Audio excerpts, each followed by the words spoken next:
하나님의 아들 예수 그리스도의 복음의 시작이라. 선지자 이사야의 글에 보라, 내가 내 사자를 내 앞에 보내노니 그가 내 길을 준비하리라. 광야에 외치는 자의 소리가 있어 이르되 너희는 주의 길을 준비하라. 그의 오실 길을 곧게 하라. 기록된 것과 같이 세례 요한이 광야에 이르러 죄 사함을 받게 하는 회개의 세례를 전파하니 온 유대 지방과 예루살렘 사람이 다 나아가 자기 죄를 자복하고 요단강에서 그에게 세례를 받더라. 요한은 낙타털 옷을 입고 허리에 가죽띠를 띠고 메뚜기와 석청을 먹더라. 그가 전파하여 이르되 나보다 능력 많으시니가 내 뒤에 오시나니 나는 굽혀 그의 신발끈을 풀기도 감당하지 못하겠노라. 나는 너희에게 물로 세례를 베풀었거니와 그는 너희에게 성령으로 세례를 베푸시니라. 그때 예수께서 갈릴리 나사렛으로부터 와서 요단강에서 요한에게 세례를 받으시고 곧 물에서 올라오실새 하늘이 갈라짐과 성령이 비둘기같이 자기에게 내려오심을 보시더니 하늘로부터 소리가 나기를 너는 내 사랑하는 아들이라 내가 너를 기뻐하노라 하시니라. 성령이 곧 예수를 광야로 몰아내신지라.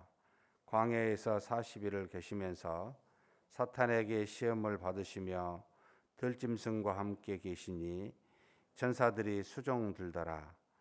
요한이 잡힌 후에 예수께서 갈릴리에 오셔서 하나님의 복음을 전파하여 이르시되 때가 찼고 하나님의 나라가 가까이 왔으니 회개하고 복음을 받으라 하시더라. 갈릴리 해변으로 지나가시다가 시몬과 그 형제 안드레가 바다에 그물 던지는 것을 보시니 그들은 어부라. 예수께서 이르시되 나를 따라오라. 내가 너희로 사람을 낚는 어부가 되게 하리라 하시니 곧 그물을 버려두고 따르니라.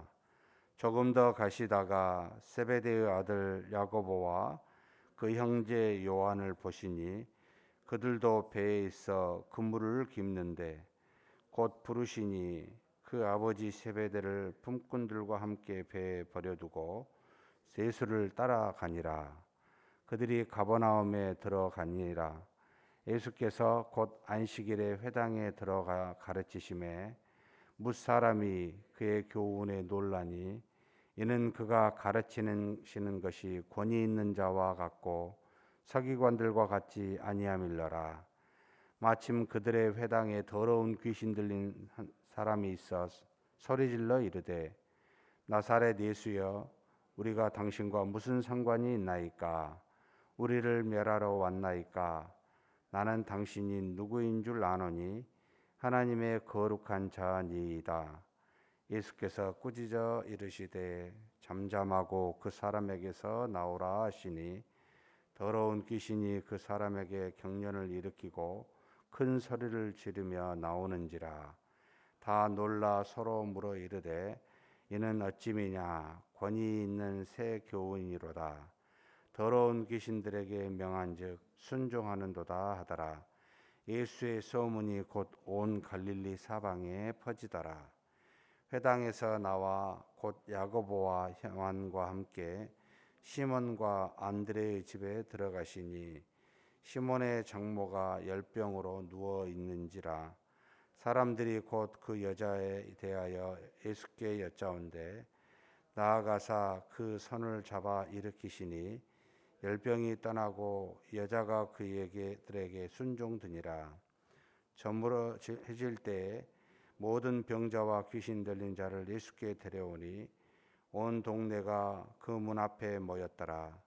예수께서 각종 병이 든 많은 사람을 고치시며 많은 귀신을 내쫓으시되 귀신이 자기를 알므로 그 말하는 것을 허락하지 아니하시니라.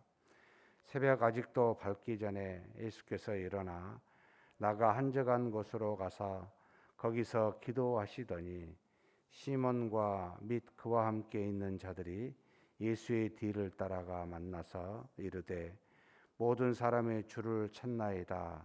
이르시되 우리가 다른 가까운 마을들로 가사 거기서도 전도하리니 내가 이를 위하여 왔노라 하시고 이에 온 갈릴리에 다니시며 그들의 여러 회당에서 전도하시고 또 귀신들을 내쫓으시더라. 아멘. 여기까지만 하겠습니다.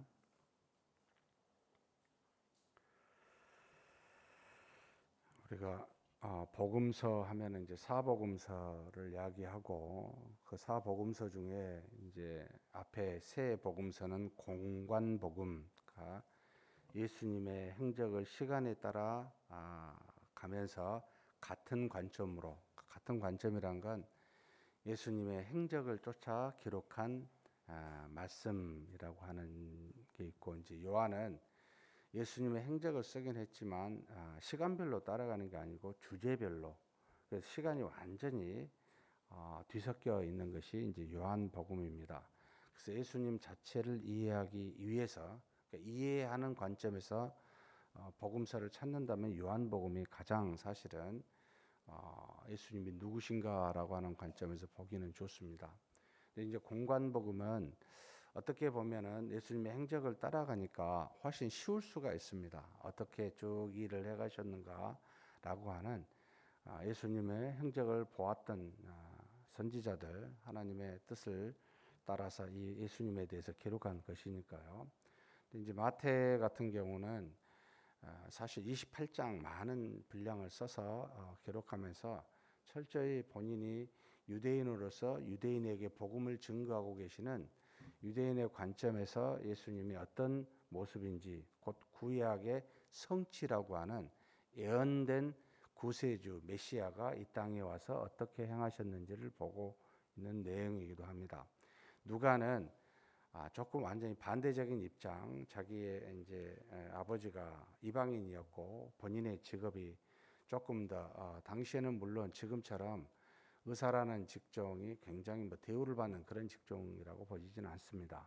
그런데 어찌 됐든 조금 더 육체적인, 그러니까 질병과 초자연적 이적과 유대인의 관점이 아닌 이방인의 관점에서 예수님이 어떻게 복음을 증거하셨는가라고 하는데 좀 더 많은 내용을 할애하여 그렇게 기록한 내용이기도 합니다. 마가는 이 둘의 중간 정도 같아요. 15장밖에 되지 않습니다. 그래서 상당히 읽게 되면 마태복음이나 누가복음, 요한복음의 내용을 알고 이 마가복음을 보면 굉장히 축약되어 있습니다. 아주 숙련된 사람이 모든 내용을 자세하게 쓰기보다는 딱딱 정리되어서 행적을 따라 이렇게 진행해 갑니다. 그래서 이해하기가 굉장히 편한 관점이기도 합니다. 사실 마가를 이렇게 가만히 보면은 마가는 상당히 구브로 출신으로 아버지가 돌아가신 뒤 어머니와 함께 예루살렘에 살았는데 상당한 재산가로 보입니다. 왜냐하면 예수님의 일행이 그 마지막 유월절을 보낼 때 바로 이 마가의 다락방 120명이 나중에 머무를 수 있을 정도로, 그 정도의 큰, 당시에 예루살렘이 아주 작았는데 그 많은 수가 머무를 수 있을 정도의 다락방을 갖고 있었다고 할 때는, 우리의 개념의 다락방이지만 사실 홀을 갖고 있었다고 하는 것은 상당히 큰 부자라고 느껴지게 됩니다. 그리고 놀랍게도 이 마가는 바나바의 이제 아마도 자기 어머니의 쪽에 그 외삼촌이라고 보이는데, 바나바와 함께 이렇게 복음을 이제 증거하러 첫 번째 1차 전도 여행 때 바울과 함께 떠나는 그런 일이 있지요. 그러나 그가 신앙심이 좋았었던 어머니 밑에서 아주 순탄하게 하다가 바울과 바나바와 함께 복음 사역을 하면서 가다가 중간에 버가라고 하는 지역에서 먼저 1차는 구브로 고향에 가고 그 다음에 밤빌리아 가서 버가라고 하는 지역에 왔었을 때 거기서 그만 복음을 증거하면 고난이 많잖아요. 포기하고 예루살렘으로 떠나버리는 사건이 발생하게 됩니다. 그때 물론 그 전에 이제 바울을 이제 알았었겠죠. 그러나 이 바울이 나중에 디모데 후서에 보게 되면은 본인이 죽기 전에 디모데에게 마가를 데려오라고 하는 요청이 나와요. 그는 나에게 유익한 자라고. 그래서 아마도 후대 좀 시간이 지나서는 바울과 다시 바울이 2차 전도 여행 갈 때는 이 마가 때문에 같이 안 가겠다라고 거절했었던 이 마가 중간에 떠난 이유 때문에, 그러나 나중에는 아주 훌륭한 바울의 제자였고 함께 했었던 동역자로 알려지게 됩니다. 근데 이 마가가 바울과만 함께 있었던 것은 아니에요. 베드로와도 굉장히 많이 친하기도 합니다. 이 마가복음 전체를 보면 베드로의 행적을 굉장히 자세히 기록합니다. 거의 한 30년, AD 30년부터 64년에 이르기까지 베드로가 죽기 직전까지 거의 함께하면서 베드로의 가르침을 또 행적을 다 듣고 보았었던 사람으로서 상당히 바울의 제자이기도 하고 베드로의 제자이기도 한 사람이 바로 이 마가다. 그래서 이 마가복음은 누가복음이나 마태복음에 비하면 모두가 다 예수 그리스도를 행적을 쓴 복음서이긴 하지만 조금 더 객관적인 이런 관점을 갖고 보고 있는, 그래서 축약되면서도 객관적이고 상당히 현장감 있게 쓰고 있는 복음서 내용이 이 마가복음이다라고 보시면 되겠습니다. 그와 같이 이 마가복음의 좀 1장을 보면은 완전히 다 예수님의 무슨 처음에 마태복음처럼 족보를 말하지도 아니하고 뭐 다른 내용 없이 바로 지금 1장 1절에 보면 하나님의 아들 예수 그리스도의 복음의 시작이니라 하고 복음을 바로 들어갑니다. 그러니까 이제 다 구차하게 빼버린 예수님의 공생의 이전의 사건도 하나도 쓰지 않고 다 빼버리고 공생의 사건을 시작할 때부터인데 그 시작을 누구로부터 시작하냐면 세례 요한으로부터 시작하는 겁니다. 그럼 세례 요한을 행적부터 시작하냐? 그것도 아니에요. 바로 구약에서 세례 요한을 먼저 뭐라고 말하고 있느냐? 말라기하고 이사야서를 가져다가 먼저 증거하고, 그리고 세례 요한의 내용에 대해서 그가 무슨 말을 했습니까? 바로 축약시켜 버립니다. 광야에 예수 그리스도의 복음을 예비하는 사람으로서 회개의 세례를 전파한다라고 5절에 말하고, 그리고 8절에는 아주 간단하게 예수님과 세례 요한을 정리합니다. 나는 그의 신발끈을 풀기도 감당하지 못한, 그래서 물로 회개의 세례를 베푼 자에 불과하지만 자신의 뒤에 오는 예수 그리스도는 성령으로 세례를 베푼 자니라라고 하면서 이 마가는 세례 요한으로부터 시작하지만 세례 요한의 역할과 예수 그리스도의 역할이 무엇인지를 굉장히 뚜렷하게 많은 내용을 언급하지 아니하면서 그냥 정리해 갑니다. 그리고 9절부터 쭉 지나게 되면은 예수님께서 이제는 이제 공생애를 시작하는 바로 세례 요한으로부터 세례를 받는 모습이 나타나고, 바로 시험을 받으사 이제는 사단에게로부터 시험을 받는 내용이 나오는데 시험을 받는 내용도 그냥 빼버립니다. 다른 복음서에서는 다 기록하고 있지만, 그리고 난 다음에 뭔가, 그러니까 지금 이 마가의 마음속에는 지금 이런 거 말고 빨리 지금 복음을 예수 그리스도가 증거하고 행한 것들을 쓰고 싶은 마음이 마음속에 좀 간절하다, 이런 느낌을 앞에 정리를 그냥 간단하게 하면서 다른 중요한 것을 더 많이 쓰고 싶다라고 하는 그런 의도처럼 느껴져요. 물론 아닐 수도 있습니다만 저는 그렇게 보여집니다. 그러면서 이제 복음을 전파한 내용이 14절부터 쭉 진행해 갑니다. 전파하는데 내용에 대해서는 쓰지 않고 그냥 이렇게 표현하고 있습니다. 한번 14, 15절 같이 한번 읽겠습니다. 요한이 잡히신 후 예수께서 갈릴리에 오셔서 하나님의 복음을 전파하여, 참 굉장히 하나님의 복음, 하늘로부터 우리에게 주신 좋은 소식, 예수 그리스도께서 온 소식을 증거하고 있다. 예수님이 전한 내용에 대한 정의를 먼저 합니다. 다 잡혀있는, 이제 뭔가 개념이 잡혀있는 이런 형태의 모습임을 볼 수 있습니다. 그리고 15절 같이 읽겠습니다. 이르시되 때가 찼고 하나님의 나라가 가까이 왔으니 회개하고 복음을 받으라 하시더라. 곧 예수 그리스도께서 하신 내용이 하나님의 복음이요 하나님의 나라가 가까이 왔으니 뭐하라고요? 회개하고 복음을 받으라라고 하는 내용입니다. 구체적으로 쓰기 전에 먼저 결론적인 정의를 해가고 있습니다. 그래서 마가복음을 읽으면 뭔가 다른 마태나 누가를 다 읽고 이해하여 이것을 좀 정리해가는 모습으로 읽으면 훨씬 도움이 됩니다. 물론 마가가 다른 복음서보다 더 빨리 쓰여졌을 거라고 추측하는 학자가 상당히 많이 있습니다. 아마 AD 55년에서 60년 사이라고 보여지는데 대부분의 복음서가 그래도 다른 복음서보다 마가복음이 더 빨리 쓰여지지 않았을까 싶은데 어찌됐든 정리된 상태로 진행해 갑니다.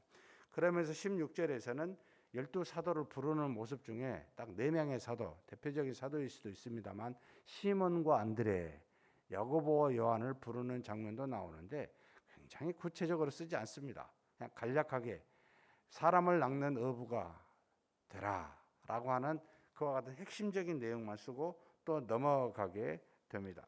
그 다음에 21절에서부터 쭉 39절까지는 귀신을 쫓아내고 많은 사람의 병을 고치고 복음을 증거하고 있는 모습, 이 3가지로, 그러니까 예수님이 공생의 기간 동안 주로 무엇을 하셨는가 먼저 가르치셨어요.